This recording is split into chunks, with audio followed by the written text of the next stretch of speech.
Kapten Lee memperhatikan kondisi Park dan berkomentar bahwa ia tampak sedikit melemah. Ia menyatakan keinginannya untuk berbicara dengannya, namun secara mengejutkan, pria itu berubah menjadi seekor merpati dan terbang meninggalkan mereka, membuat semua orang tertegun.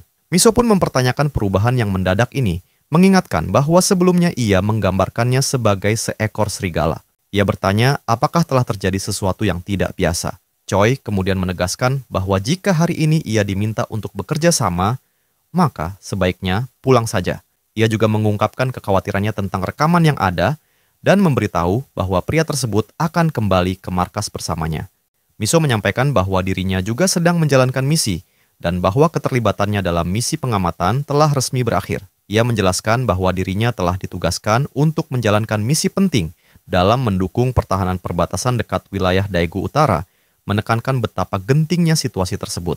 Beberapa saat kemudian, seorang pria menyampaikan bahwa 4 anggota tim manajemen portal akan tetap berada di lokasi sebagai staf minimum yang diperlukan untuk mengawasi peralatan di taman. Juno meyakinkan bahwa mereka akan memperlakukan para anggota tim tersebut dengan baik sebagai tamu.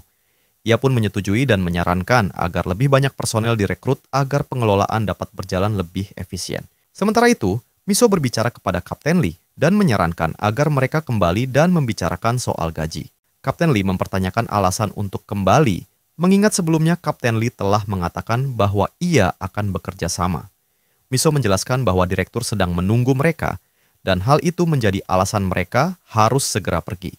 Han dan Juno terlihat kesal karena perkataan Kapten Lee terdengar sangat tidak masuk akal, dan Juno memutuskan untuk pulang saja. Kemudian, direktur menghubungi Miso dan menanyakan keberadaannya. Ia menginformasikan bahwa semua personel, kecuali tim manajemen, akan ditarik mundur. Miso mengusulkan agar permasalahan ini dibicarakan langsung saat mereka bertemu nanti. Adegan beralih ke sebuah gedung. Beberapa waktu kemudian, seorang pria menyampaikan sebuah laporan singkat. Ia menceritakan bahwa dirinya melihat teks Korea yang padat tertulis di dinding gua, yang ternyata merupakan buku hariannya. Ia juga menceritakan bagaimana dirinya tiba-tiba terbang ke langit dan melempar Raja Kadal. Meskipun tidak berhasil merekamnya di dalam dungeon, namun ia berhasil melakukannya setelah berada di luar. Ia menjelaskan bahwa timnya meyakini perubahan bentuk Park tersebut berkaitan dengan hewan-hewan yang telah ia jinakkan. Kapten Lee mengungkapkan betapa terkejutnya ia mendengar Park melemparkan Raja Kadal. Direktur pun bertanya tentang kekuatan makhluk itu dalam dungeon level 4, memperkirakan bahwa levelnya sekitar B-rank. Namun pria itu menjelaskan bahwa sebenarnya levelnya adalah A-rank, dan ia dapat mengalahkannya dengan sangat mudah. Ia lalu menyampaikan kemungkinan bahwa pria itu mungkin memiliki kekuatan di atas peringkat S. Choi mencatat bahwa energi dimensionalnya saat ini adalah E, namun kemampuan bertarung normalnya setara dengan peringkat S+. Setelah proses fusion, tingkat kemampuannya tergantung pada hewan yang digabungkan dan dapat mencapai minimal peringkat SSS. Ia juga menambahkan bahwa tidak ada batasan tingkat kemampuan saat ia naik level, tidak seperti para Awakener lainnya. Kapten Lee berkomentar, apakah semua irregular seperti itu?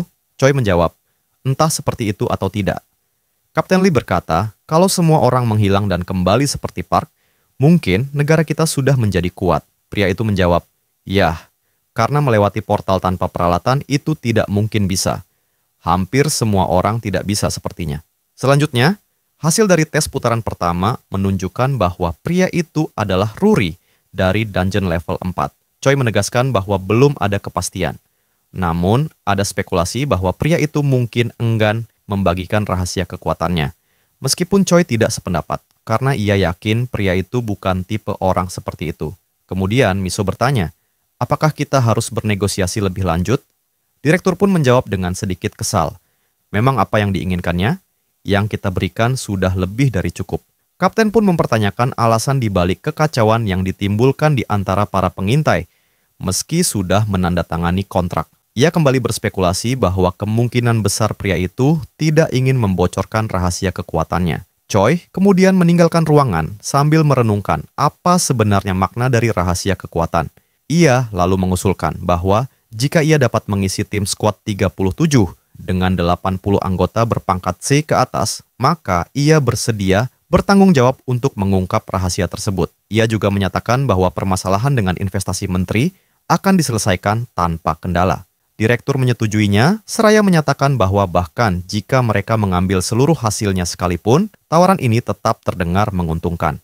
Ia menyampaikan persyaratan misi, yaitu 3 kali lipat dari gaji biasa, ditambah bonus sebesar 780%.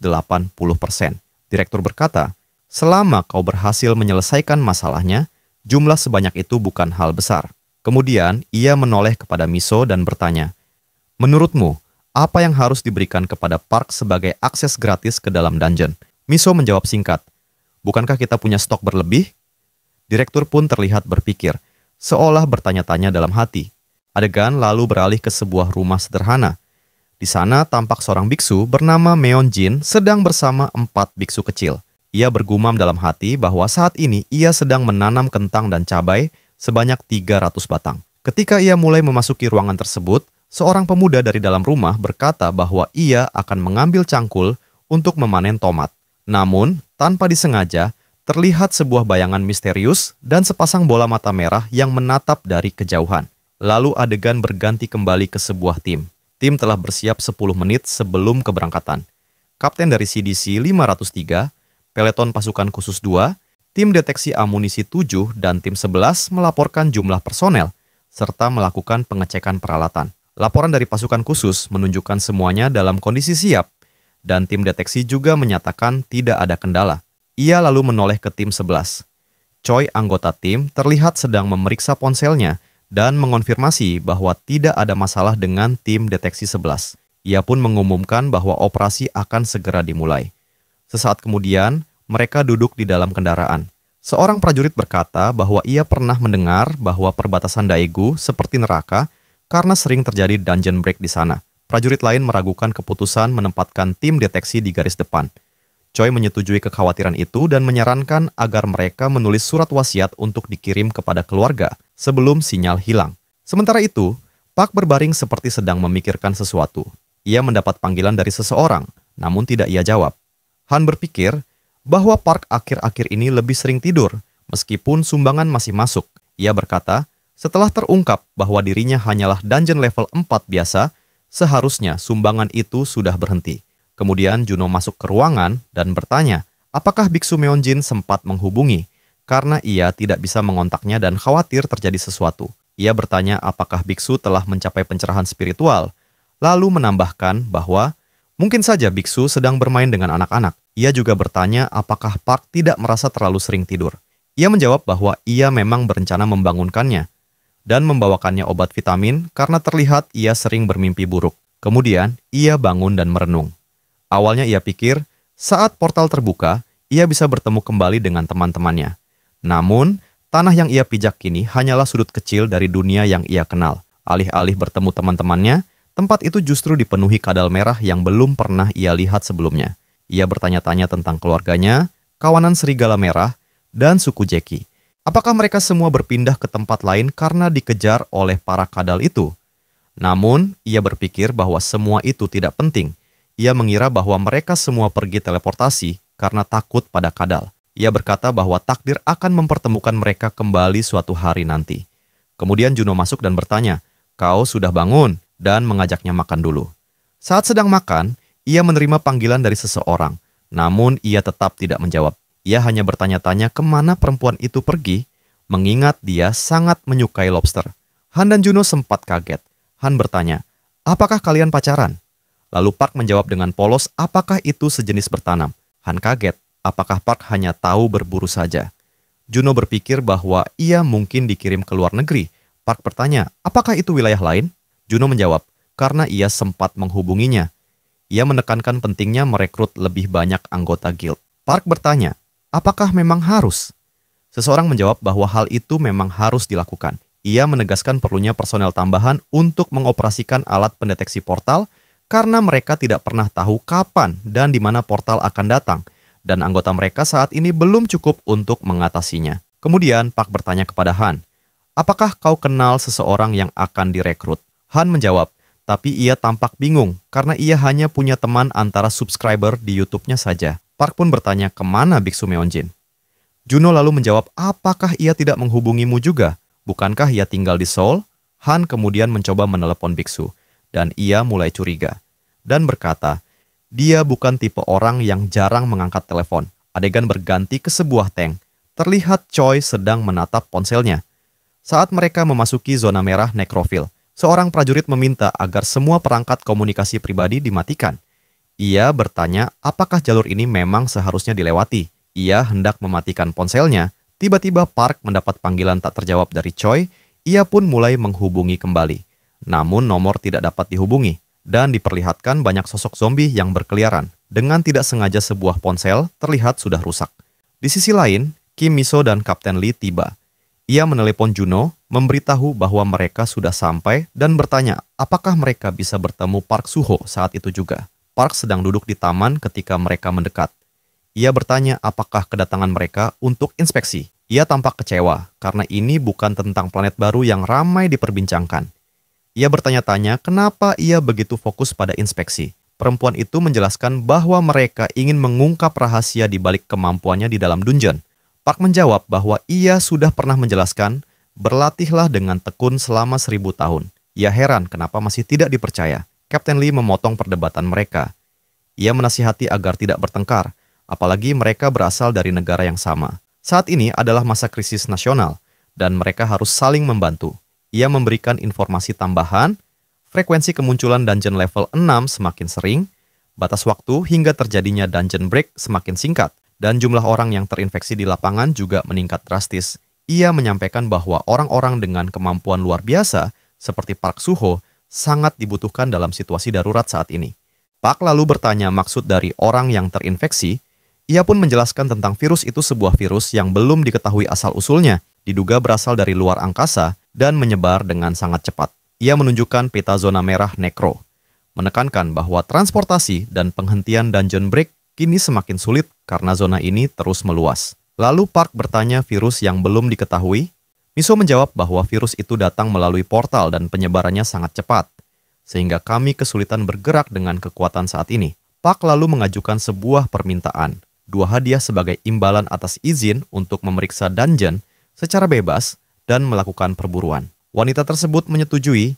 Dengan semangat ia menyampaikan bahwa level guildnya akan dinaikkan menjadi level 5, memungkinkan mereka untuk masuk ke dungeon level 5. Ia tak berhenti di situ, meminta 1 permintaan lagi, yang kemudian dibalas dengan tawaran berupa wilayah di bekas daerah bagian utara Gwangju dan Gyeonggi, wilayah yang dekat dengan teritori Suho. Ia mempertimbangkan, apakah aku seharusnya menetap dan menerima para pendatang? Menurutnya, ketika orang-orang berkumpul memilih kota yang lebih aman, mereka bisa membangun kembali kota, mengembangkan distrik komersial dungeon, dan membuka lahan pertanian. Ia melihat potensi keuntungan besar jika Guild Suho diakui atas kemampuannya dalam mengelola wilayah. Wanita itu lalu menjelaskan tentang penggunaan rumah modular bergerak di distrik komersial dungeon sebagai solusi keselamatan saat portal break terjadi, sebuah peluang besar yang tak bisa diabaikan.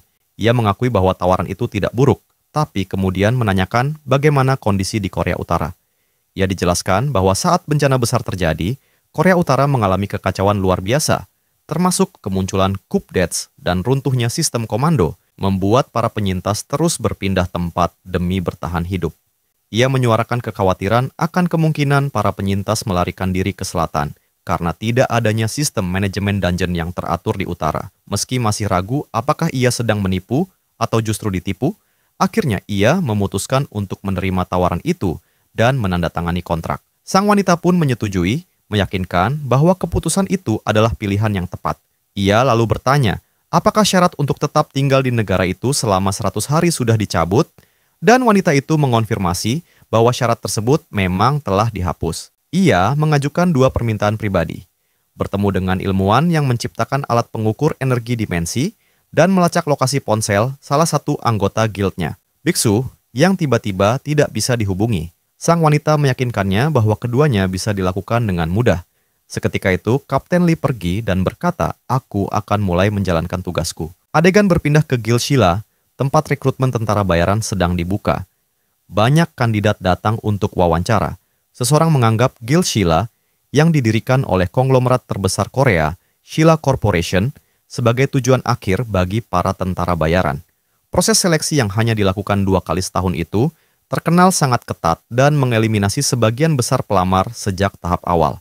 Meski sempat ditolak sebelumnya, kali ini Jae-sik berhasil lolos tahap awal setelah 3 tahun bekerja untuk klan kecil dan menjadi tentara bayaran lepas. Ia sadar, Ini mungkin adalah satu-satunya kesempatan dalam hidupnya. Dari 50 orang yang lolos tahap awal, hanya 10 yang akan diterima setelah wawancara. Ia tidak boleh kehilangan rasa percaya diri. Kapten Kang Minuk mengungkapkan kekecewaannya terhadap kualitas kandidat kali ini, menyebut mereka biasa saja. Namun, saat meninjau profil Jae-sik, seorang pendekar pedang berpengalaman, ia memperhatikan bahwa meski telah bekerja selama 3 tahun, Jae-sik masih berperingkat E. Ia pun berspekulasi bahwa jika kemampuan kebangkitannya adalah seni pedang, maka layak untuk dilatih lebih lanjut. Akhirnya, ia memutuskan untuk memilihnya. Para penjaga diperintahkan untuk membawa masuk kelompok berikutnya. Kapten Lee kemudian mengumumkan nomor 46 hingga 50, silakan masuk. Namun, Kapten Kang Minil menyadari bahwa jumlah peserta tampak berkurang, dan ia pun bertanya kemana perginya nomor 50, Tuan Jae-sik. Nomor 49 menjelaskan bahwa Tuan Jang tiba-tiba pergi entah karena alasan apa. Ia sempat menyampaikan pesan bahwa dirinya menerima tawaran untuk bergabung dengan sebuah guilds yang dipimpin oleh orang yang pernah menyelamatkan nyawanya. Seseorang yang saat ini tengah menjadi topik hangat di seluruh Korea. Ia bahkan meninggalkan lembar wawancaranya begitu saja tanpa ragu. Lalu adegan beralih ke sebuah pertarungan. Seorang kapten menyampaikan bahwa mereka tidak tahu kapan musuh akan melakukan penyergapan. Ia juga memberitahukan bahwa Sersan Han ingin mendengar kembali kisah saat ia dikepung oleh 2000 makhluk bulan lalu. Kini, jalanan semakin berbahaya. Mereka bahkan sempat menyesal tidak tetap pada rute biasa, sebab makhluk itu terlihat sedang memakan seekor beruang raksasa. Salah satu prajurit mengusulkan untuk menghancurkan mereka dengan roket anti-tank. Namun, yang lain memperingatkan bahwa tembakan bisa memancing kemarahan makhluk nekrofil. Meski begitu, waktu tidak bisa disia-siakan. Karena mereka sudah mendekati zona operasi militer udara Dobang, maka roket pun akhirnya ditembakkan untuk membuka jalan. Jalan berhasil dibersihkan, tetapi suara tembakan mengundang kedatangan nekrofil yang segera berlari mengejar mereka. Sementara itu, Biksu Meonjin dan seorang biksu lain sedang dalam perjalanan ke area hutan, tempat mereka berkemah. Biksu yang mengemudi mengatakan bahwa jika mereka terus berjalan sedikit lagi, mereka akan sampai di kantor pengelola area perkemahan. Ia merasa menyesal karena keras kepala mengajak semua ke tempat ini, apalagi makhluk-makhluk itu kini sudah mendekati area tersebut. Biksu Meonjin mengatakan bahwa ia juga hanya ingin memasak makanan lezat dari sayuran segar yang mereka panen untuk anak-anak. Ia menyarankan agar mereka segera pergi dari tempat itu dan kembali secepatnya untuk membagikan makanan kepada anak-anak. Pria itu pun terharu mendengarnya. Setibanya di kantor pengelola, mereka melihat pintu lantai pertama terbuka. Biksu itu segera memerintahkannya agar berlari secepat mungkin saat mobil berhenti, karena kali ini ia bertekad untuk menjaga keselamatan semuanya. Mereka pun mengangkatnya dan segera kembali ke rumah, diikuti oleh makhluk zombie yang terus mengejar. Dalam pertempuran yang berlangsung, sang biksu menyadari bahwa jumlah musuh terlalu banyak, sementara waktu jeda jurus Dragon Rush masih tersisa 6 menit. Namun tiba-tiba, roh pohon muncul dan membantu mengalahkan para zombie. Dari atas rumah, Park berkata, kelihatannya ini cukup berguna. Semua orang mulai memperhatikannya, namun ia menegaskan agar mereka tidak mendekat, karena ia tidak mau kalian terseret ke dalamnya. Ia lalu melancarkan serangan ke arah nekrofil. Dengan kekuatan angin tornado yang ia dapatkan ketika melawan Kadal, sekarang ia hempaskan semua zombie terbang ke atas. Biksu Meonjin tidak percaya apa yang ia lihat. Dengan tersenyum, Park berkata, aku suka ini. Di sisi lain, para prajurit meminta koneksi ke zona operasi udara militer Dobang Area 7 dan melaporkan ke markas kami SA bahwa mereka sedang dikejar oleh makhluk nekrofil. Ketika makhluk-makhluk itu mulai menyerang tank mereka, seorang wanita di dalam mobil yaitu Choi menatap keluar jendela dan memerintahkan timnya untuk membuka pintu, dan pria di samping berkata, pantas saja kemarin aku bermimpi buruk. Seorang pria lain ikut kaget ketika mendengar Choi berkata, bukakan pintu. Setelah pintu dibuka, timnya bertanya bagaimana mereka bisa menembus penghalang tersebut. Choi menjelaskan bahwa setelah keluar, mereka harus menuju mobil tim 7. Dan bila ada yang menghalangi, maka harus disingkirkan. Ia pun turun dan memimpin pertempuran bersama timnya. Ia memerintahkan semua, termasuk sopir, untuk bergabung dengannya dan memutuskan untuk meninggalkan mobil di tempat itu. Sebelum sempat berkata, sesosok zombie turun dan dengan sigap Choi mengeluarkan pedangnya, lalu mengalahkan monster tersebut. Tanpa disadari bahwa ia sudah terkepung seketika itu, Choi langsung mengeluarkan jurus pedangnya dan mengalahkan semuanya. Sementara itu, tim penyelamat tiba. Sang kapten memerintahkan untuk memeriksa korban yang ada di mobil kedua. Salah satu dari mereka melaporkan bahwa sopir dan penumpang depan telah meninggal dunia. Mereka mencoba melawan makhluk-makhluk itu, tetapi jumlahnya terlalu banyak. Seorang prajurit berkata bahwa pintu mobil tidak bisa dibuka. Mereka berusaha menyelamatkan rekan yang terluka. Namun prajurit lain berkata, "Kapten, kalau diteruskan semua akan sia-sia saja." Kemudian kapten menyuruh diam dan teruslah bertahan. Tiba-tiba mereka melihat sesuatu yang aneh mendekat dari udara. Mereka bertanya-tanya apakah sesuatu itu turun dari langit.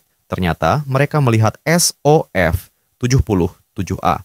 Sekarang mereka merasa aman karena bantuan telah datang. Dalam pertempuran yang berlangsung, Choi bertemu dengan seorang pria bernama Sojin. Kemudian seorang pria lain dengan semangat menawarkan diri untuk membersihkan musuh yang tersisa dengan menggunakan alat di pundaknya. Pria itu bergabung dalam pertempuran dan melindungi Choi dari ledakan para monster tersebut. Kini para zombie terbang ke atas udara akibat serangan dari rekannya. Tepat saat helikopter Skybird tiba, meminta laporan personel. Setelah menilai jumlah korban yang luka, mereka juga menyadari adanya objek tak dikenal yang melaju cepat ke arah mereka.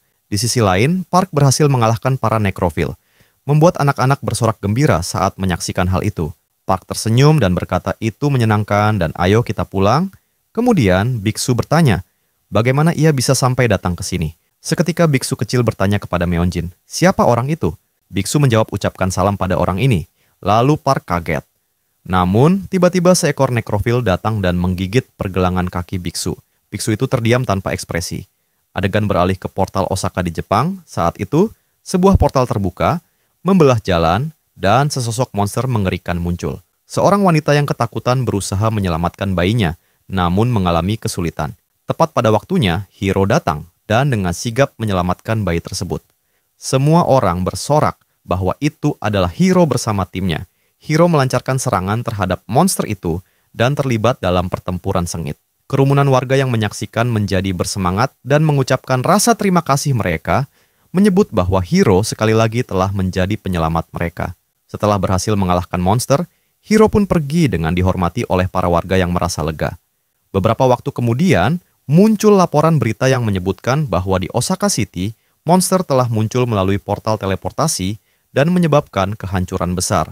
Namun, jumlah korban bisa jadi jauh lebih banyak jika bukan karena tim Hiro, yang kebetulan sedang kembali dari penaklukan dungeon level 5 bersama komisaris dari Biro Supernatural. Sang wanita duduk di dalam mobil dan memuji Hiro atas kerja baiknya. Saat berbicara, ia melihat ponselnya dan menunjukkan sebuah video padanya. Lalu bertanya, apakah ia masih mengenali seorang druid yang kubicarakan padamu kemarin? Hiro penasaran dan bertanya, apakah orang itu terjebak lagi? Sang komisaris menjelaskan bahwa orang itu hanyalah seorang dungeon ruri. Namun, biro mereka tidak merasa kecewa. Hiro mengakui bahwa ia memang merasa ada sesuatu yang istimewa dari orang itu. Saat melihat foto pemuda tersebut, ia merasa ada keanehan. Ia masih muda, tapi ia yakin bahwa dialah sosok jahat ke-8. Ia menduga bahwa pemuda itu telah kehilangan ayahnya dan kini tinggal di panti asuhan. Itulah sebabnya ia menempatkannya di urutan akhir dalam daftar kejahatan. Ia merenung, menyadari bahwa orang ini dikenal sebagai tokoh paling jahat yang pernah muncul dari Korea, si ke-8. Namun kehadirannya saat ini membuat Hiro bingung. Ia melihat foto Jae-sik yang sedang memperkenalkan anggota terbaru dari Guild Suho, yaitu seorang pendekar bayaran, serta foto Meonjin, yang dikenal sebagai penghancur abadi dan seorang guru Buddha. Ia mulai bertanya-tanya, mengapa semua tokoh penting ini berkumpul di satu tempat? Sementara ia merenung, sang wanita menyarankannya untuk menonton video kompilasi yang telah ia susun. Ia meyakinkan Hiro bahwa video tersebut tidak dimanipulasi dan meminta pendapatnya, menyatakan bahwa kekuatan orang ini tampak terlalu besar untuk ukuran seseorang yang hanya kembali dari dungeon peringkat F. Hiro setuju, karena kemampuan bertarung yang ia lihat tidak sebanding dengan status dungeon ruri. Sang wanita mengungkapkan bahwa ia percaya orang itu adalah irregular, seseorang yang tidak tercatat dalam catatan resmi. Hiro mulai menduga, mungkinkah orang ini adalah seorang regresor, sama seperti dirinya. Seseorang yang kembali ke masa lalu dan menggunakan pengetahuan dari masa depan untuk mengumpulkan para penjahat terkenal. Jika benar begitu, ia khawatir bahwa rencana sempurna yang telah ia bangun selama 500 tahun dalam siklus waktu yang terus berulang bisa menjadi sia-sia. Ia pun memutuskan bahwa ia harus segera pergi ke Korea untuk bertemu dengan orang yang disebut sebagai druid itu. Wanita itu menjawab bahwa kamu tidak boleh untuk sekarang. Adegan beralih ke rumah klan Suho. Tak lama kemudian, Park tiba di wilayahnya bersama anak-anak dan tampak bersemangat melihat keadaan sekitarnya. Terlihat biksu sedang berbicara dengan seorang pria dan ia ingin dibuatkan kolam di bagian halaman depan. Setelah itu, seorang pengawas menghubungi timnya untuk mendapatkan pembaruan tentang kemajuan klan Suho. Timnya melaporkan bahwa 37 skuad, masing-masing terdiri dari 20 anggota dan terbagi dalam 4 tim, telah berada di dalam selama 28 jam. Menariknya, tim inti klan Suho yang hanya beranggotakan 5 orang berhasil menaklukkan dungeon dalam waktu 2 jam 30 menit untuk pertama kalinya. Namun, pada penaklukan ke-8 mereka, waktu yang dibutuhkan hanya 11 menit. Miso mulai mempertanyakan, apakah dengan menginvestasikan waktu 10 jam per hari di dungeon level 4, mereka benar-benar bisa menyelesaikannya hanya dalam 4 hari. Ia merenung bahwa kesepakatan sebelumnya mereka ambil terlalu mudah. Seharusnya mereka menetapkan syarat khusus yang membatasi jumlah peringkat. Sementara itu di tempat lain, Park menyerahkan sebuah pedang kepada Jae-shik, yang langsung menunjukkan ekspresi kebahagiaan yang luar biasa. Park bertanya, apakah kau menyukainya? Ia menjawab tentu aku menyukai pedangnya. Saat menerima hadiah tersebut, Jae-shik berseru penuh antusias, Hellblade, ini item terbaik untukku. Ia menyebutkan bahwa pedang yang ia gunakan saat ini sudah mulai tumpul. Namun, ia kemudian mengingatkan bahwa pedang ini adalah jenis longsword yang biasanya digunakan oleh mereka yang telah mencapai peringkat B. Dan ia meragukan Jae-shik dapat memaksimalkan penggunaannya sebelum mencapai peringkat tersebut. Jae-shik menjawab dengan penuh tekad bahwa ia akan berusaha sekuat tenaga agar bisa naik ke peringkat B secepat mungkin. Tak lama kemudian, seorang biksu mendekat dan menyampaikan bahwa ia memiliki satu permintaan kepada Park. Park pun bertanya dengan sopan mengenai permintaan tersebut. Sang biksu menjelaskan bahwa tongkat yang ia gunakan tidak cukup kuat untuk memberikan kerusakan yang signifikan. Ia menginginkan senjata yang bisa memberikan critical damage secara efektif. Tanpa ia sadari, Han dan rekannya berbisik berkata, apakah dia benar biksu? Park bertanya senjata seperti apa yang kamu inginkan. Dengan jujur, ia mengungkapkan keinginannya untuk memiliki tombak wings, namun mengakui bahwa saat ini ia belum mampu membelinya. Park menanggapi dengan memastikan apakah yang dimaksud adalah tombak yang seharga 120 juta won dan dapat otomatis naik ke peringkat A. Setelah dikonfirmasi, ia langsung mengeluarkan tombak tersebut dan menyerahkannya pada sang biksu. Sang biksu pun menerima dengan penuh rasa terima kasih dan berjanji akan membayar hutang itu dengan serangan kutukan dan menghancurkan lawan tanpa akhir. Setelah itu, Jae-shik menoleh ke arah Han dan bertanya, apakah ia juga membutuhkan senjata dan apa yang dimaksud mengutuk. Lalu Han menjawab bahwa kemampuan biksu adalah debuff decoy sekaligus provokasi untuk memanggil lawan. Lalu Park bertanya kepada Han, apa yang kamu butuhkan? Han menjawab, sebelumnya kau sudah membelikanku senjata ini, itu sudah cukup bagiku. Lalu Jae-shik bertanya, apakah tidak masalah kelompok F-rank sesantai ini? Kemudian Park bertanya kepada Juno, apakah dia sudah minum obat? Lalu dengan ekspresi menyeramkan Juno berkata, ayo berangkat. Beralih kepada seorang wanita, ia memberitahu Hiro bahwa saat ini tidak dapat pergi. Ketika ia bertanya kenapa, wanita itu menjelaskan bahwa semua penerbangan telah ditangguhkan. Merasa bingung, Hiro kemudian menanyakan maksudnya. Ia pun menunjukkan sebuah artikel berita yang baru saja terbit, melaporkan adanya wabah sarang wyvern. Ia melanjutkan bahwa bukan hanya jalur udara, jalur laut pun saat ini telah ditutup. Ia termenung memikirkan situasi yang terjadi, mengapa wabah wyvern bisa muncul tiba-tiba. Saat itu juga, ia menerima panggilan mendesak dari seorang menteri yang segera menjelaskan alasan panggilannya. Ketika ditanya apa urgensinya, sang menteri menginformasikan bahwa timnya harus segera menuju ke Hokkaido karena sebuah dungeon level 7 telah muncul. Ia terkejut. Dungeon level S? Ia masih sulit mempercayainya. Wanita itu pun bertanya apakah benar itu adalah dungeon level 7, karena menurut prediksi, dungeon tersebut seharusnya baru muncul 5 bulan lagi. Ia menyadari bahwa telah terjadi sesuatu yang mengacaukan segalanya. Sebelumnya, ia memperkirakan bahwa Dungeon Wyvern akan datang dalam 3 bulan ke depan, dan butuh 1 bulan lagi bagi Angkatan Udara Dunia untuk menanganinya. Namun kini, karena kemunculan Dungeon level 7 tidak bisa dicegah, krisis global pun mulai terbentuk. Ia merenung dalam hati, segalanya mulai kacau, dan jika ini terus berlanjut, ia tak akan memiliki cukup waktu untuk mempersiapkan diri, menghadapi bencana yang akan datang. Satu-satunya variabel yang berubah adalah Park Suho. Bukan hanya orang-orang yang telah dikonfirmasinya, bahkan orang-orang di sekitar Park Suho pun memiliki potensi besar menjadi kekuatan penting di masa depan. Ia mulai bertanya-tanya, mungkinkah ada lebih dari satu batu regresi? Dan mungkinkah Park Suho juga telah kembali dari masa 20 tahun yang lalu, seperti dirinya, atau bahkan dari masa yang lebih jauh, dan sudah mengetahui tentang dirinya dan masa depannya? Jika benar demikian, maka ia tidak bisa lagi membiarkan Park Suho bergerak bebas. Ia menyimpulkan bahwa ia harus segera menemui Park Suho, karena bila tujuan mereka berbeda, maka ia harus mengambil tindakan demi menyelamatkan umat manusia. Ia segera memberi perintah untuk berangkat menuju Hokkaido. Wanita itu mengangguk dan berkomitmen untuk terus menggali informasi mengenai Park Suho. Beberapa saat kemudian, Park Suho dan timnya memasuki sebuah portal. Ia memberi instruksi kepada sang biksu untuk menggunakan skill area provokasi.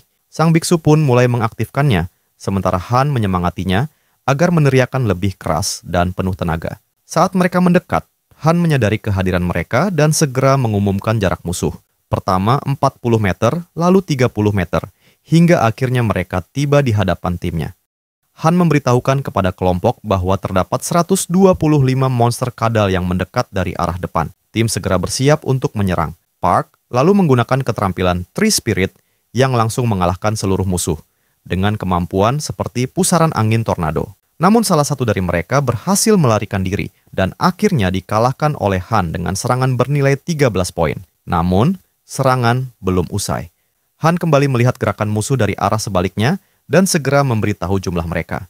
Seluruh anggota tim berjuang keras untuk mengalahkan sebanyak mungkin musuh. Sementara itu, Juno dengan cekatan menggunakan pedangnya, menyadari betapa kuat dan efektif senjata itu. Dalam hati Jae-shik, ia merenung bahwa dirinya kini berada di level yang benar-benar berbeda dibandingkan para anggota guild besar yang mengajukan diri ke guild Sheila.